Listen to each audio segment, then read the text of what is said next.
Assalamualaikum warahmatullahi wabarakatuh. Kami dari kelompok 7 akan menjelaskan materi statistika mengenai teknik analisis data, validitas, reliabilitas, dan asumsi klasik. Sebelumnya perkenalkan, nama saya Bima Destunova dengan NPM akhir 118. Nama saya Hendra Nizara Ditama dengan NPM akhir 122. Nama saya Prasetya Boro dengan NPM akhir 120. Nama saya Filomis Ainrila dengan NPM akhir tahun 45. Dan nama saya Rikna Ramakarla dengan NPM akhir 023. Jadi materi pertama yang akan kita bahas yaitu tentang uji validitas.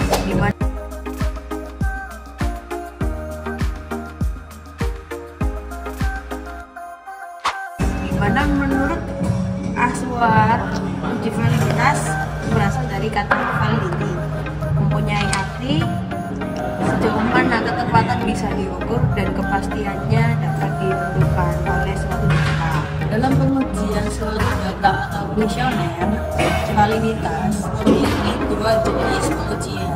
Yang pertama yaitu validitas faktor dan yang kedua validitas item. Nah, pada validitas faktor sendiri itu diukur apabila suatu item yang disusun menggunakan lebih dari satu faktor. Nah, dalam kata lain antara faktor yang satu dengan yang lainnya memiliki kesamaan. Pengukuran validitas faktor juga mengkorelasikan antara skor faktor atau yang disebut dengan penjumlahan item dalam suatu faktor dan skor total faktor. Jadi menjumlahkan seluruh total faktor yang ada di dalam kuesioner. Bila kita menggunakan lebih dari satu faktor item, berarti pengujian validitas mengkorelasikan antara skor item dengan skor faktor. Kemudian dilanjutkan dengan mengkorelasikan antara skor item dengan skor total faktor. Dalam artian lain, penjumlahan dari beberapa faktor yang sudah ada. 2, 3.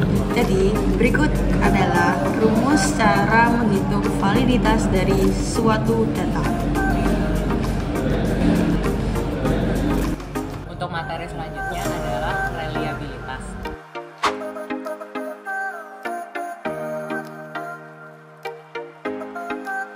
Reliabilitas adalah konsistensi dari serangkaian pengukuran atau serangkaian alat ukur. Hal tersebut bisa berupa pengukuran dari alat ukur yang sama yang akan memberikan hasil yang sama atau memberikan hasil yang lebih subjektif. Apakah dua orang penilai memberikan skor yang mirip? Reliabilitas tidak sama dengan validitas. Artinya, pengukuran yang dapat diandalkan akan mengukur secara konsisten, namun belum tentu mengukur apa yang seharusnya diukur. Dalam penelitian, reliabilitas adalah sejauh mana pengukuran dari suatu tes tetap konsisten terhadap subjek dengan kondisi yang diteliti. Untuk pembahasan selanjutnya yaitu tinggi rendahnya reliabilitas secara empiris ditunjukkan oleh suatu angka yang disebut nilai koefisien reliabilitas. Reliabilitas yang tinggi ditunjukkan dengan nilai RNX mendekati angka 1. Kesepakatan umum secara reliabilitas yang dianggap sudah cukup memuaskan jika lebih dari 0,700. Pengujian reliabilitas instrumen dengan menggunakan rumus alpha-Cronbach karena instrumen penelitian ini berbentuk angket dan skala bertingkat. Rumus alpha-Cronbach sebagai berikut. Bisa dilihat di sini.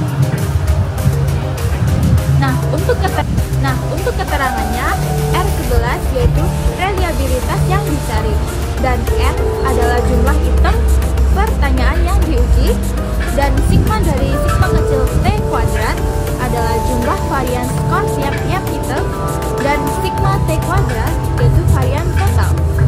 Nah, selanjutnya jika nilai alfa lebih besar 0,7 berarti reliabilitas mencukupi.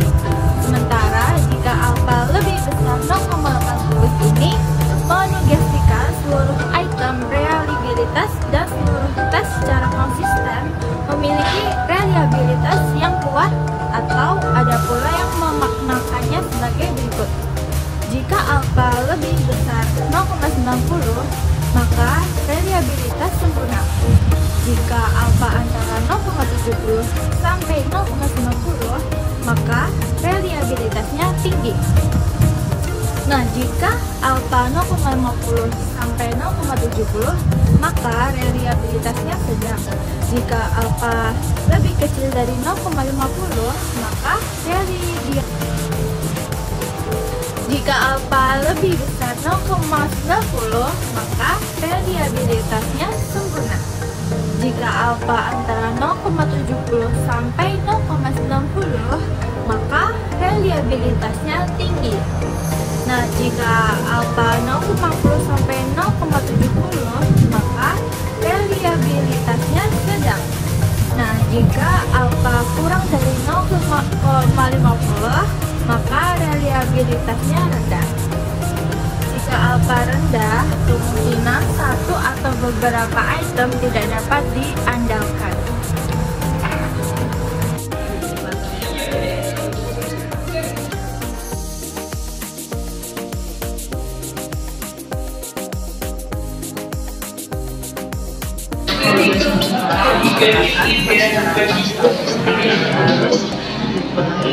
Analisis yang berbasis OLS.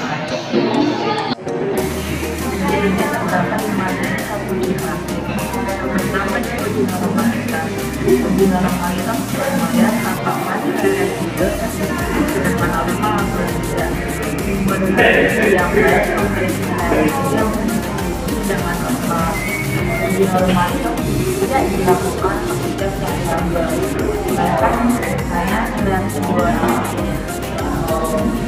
aplikasi yang kedua adalah uji multikolinearitas. Uji multikolinearitas dirancang untuk melihat apakah ada korelasi tinggi antara variabel independen dalam model regresi linear berbeda.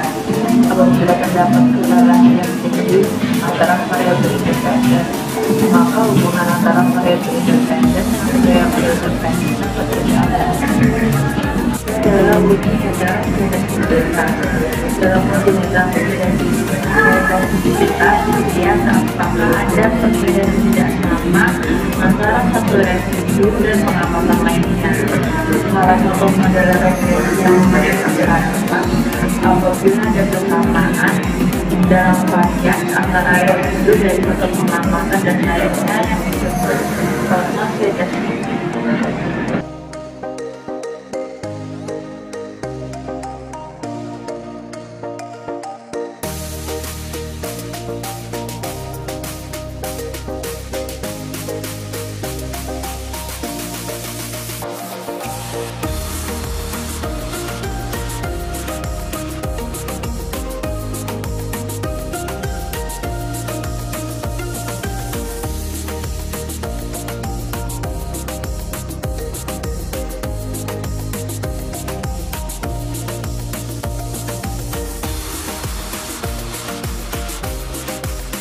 Nah, gimana nih pembahasan materi dari kita hari ini? Menarik bukan?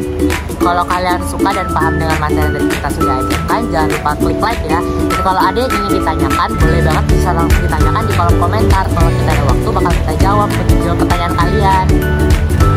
Sekian dari kelompok kami, terima kasih, bye-bye.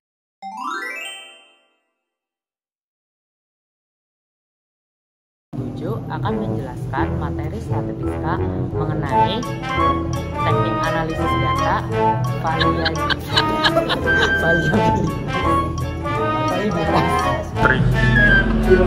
Untuk materi selanjutnya adalah